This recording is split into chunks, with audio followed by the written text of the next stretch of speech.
If you're passionate about storytelling, capturing what happens behind the scenes, or love journalism, come tell the military story by joining us in the California Army National Guard Public Affairs. Tell the story of the men and women who serve locally and abroad while experiencing aspects of the military you might not otherwise see. Welcome back to The Voice of the Guard.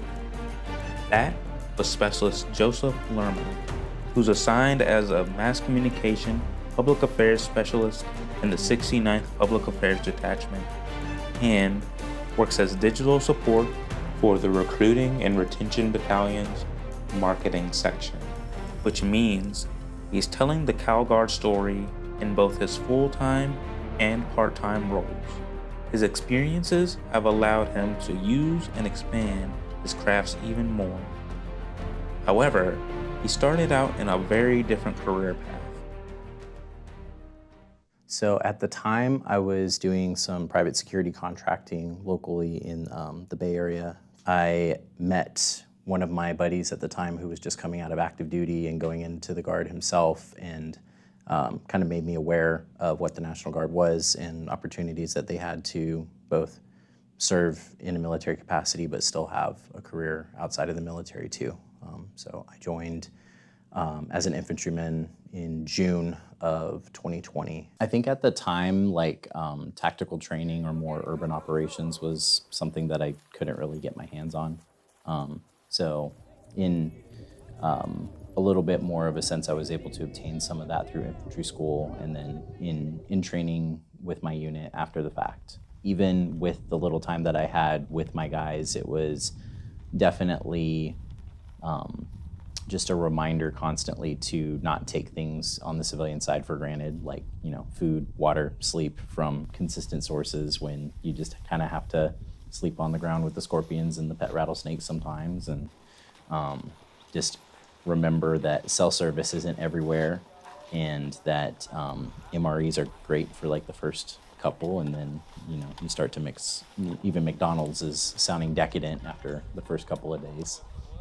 Showers and running water, being in the same uniform for a week and out in the dirt constantly helps you to remember to be grateful for things like Kohl's and Macy's and things that allow you to actually have things other than OCPs. Being in the environment with the soldiers to your left and right, one of the things that always stuck with me during ATs was there were a couple of other specialists that would always say 30 more days whenever they woke up. And it would be like 2 days until we go back in cantonment and be like, 30 more days, 30 more days. And just kind of having high morale because of the people that you're around, and realizing that the situation isn't going to improve, so you have to improve your morale in like creative ways, or just realizing that the only way out is through. Lerma considered getting out, but fortunately for us, someone encouraged him to look into the other opportunities the Cal Guard has to offer, leading him to find an MOS that allows him to use some of his other skills and passions.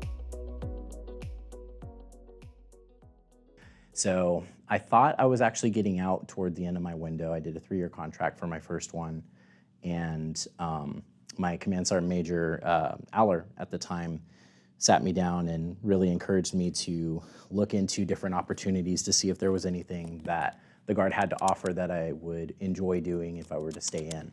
So I started looking at a bunch of different things.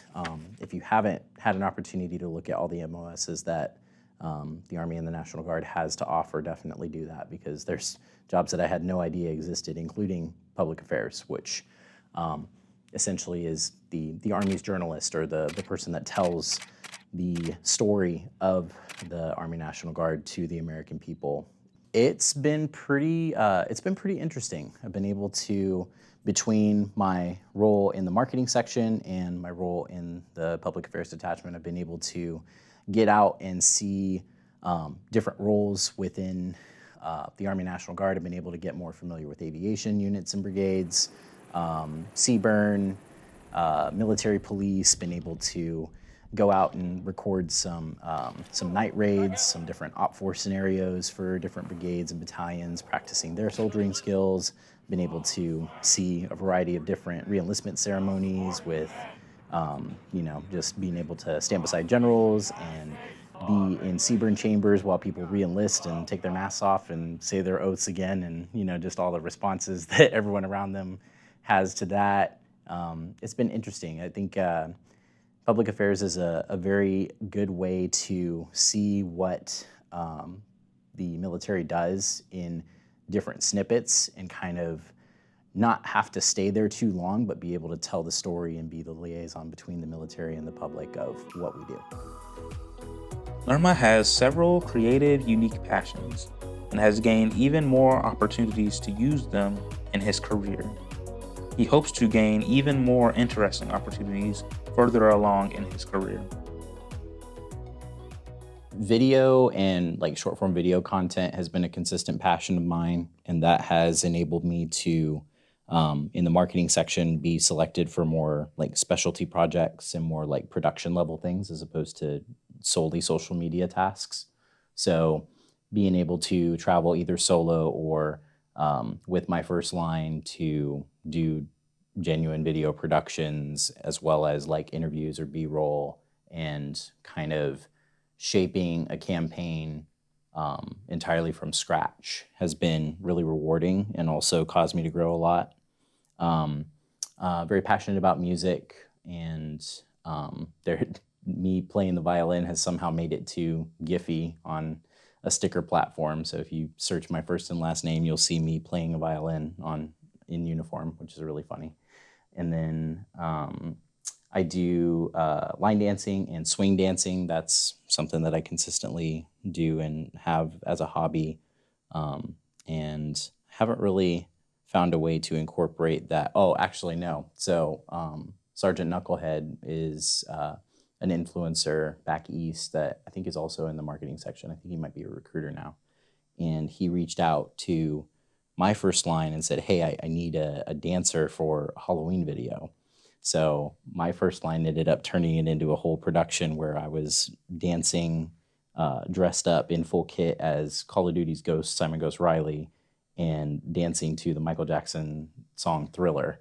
And then that is popped up in random places. It got a lot of views on social media on his accounts, and then is like in marketing training slideshows when they're like waiting for their speakers to come up. I'll like look and be on someone's story at like a marketing training in Nebraska or something. So it's funny how the Guard will provide small ways for you to have all aspects of yourself come through.